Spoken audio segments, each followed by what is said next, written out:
By the way, merong pizza sa baba. Go get it while it's still hot. Masamang tumanggi sa grasya. Magtatampo ako. Sige na. Kumain na kayo.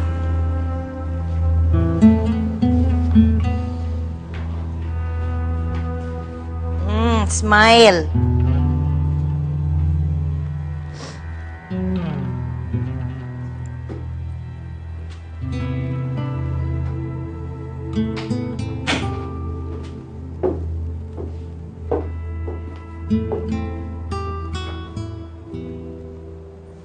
Akala mo ba, hindi ko narinig lahat ng sinabi mo sa harapan ng mga kapatid mo? Sinisiraan mo ako? Talagang gusto mo bang kalabanin ako?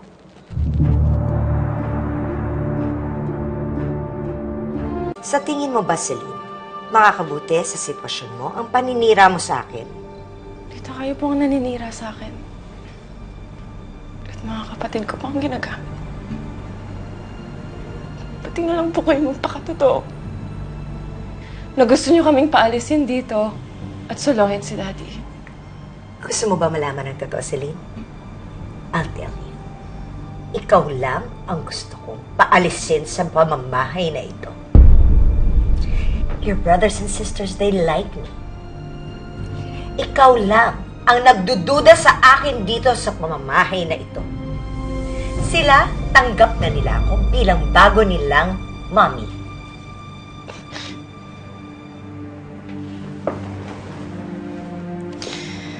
Tita, kaya lang po nag-iisip niyan. Kahit kailan hindi po kayo magiging nanay namin.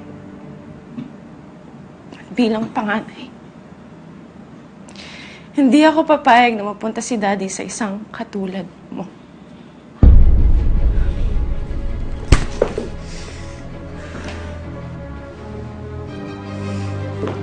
Hindi pa tayo tapos mag-usap! Magsusumbong ka, no? Wala kang karapatan para pagsabihan ako ng ganyan. Bitiwan mo ako! Bitiwan mo ako! Ba't mo ako tinulak? Daddy? Anong ginawa ko sa'yo?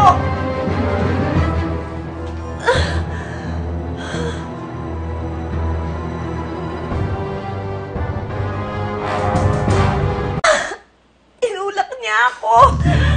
Ano bang ginagawa ko sa'yo, Celine? Ba't mo ako ginaganito? Dad, is that what you think? Ba't mo nagawa yan, Celine?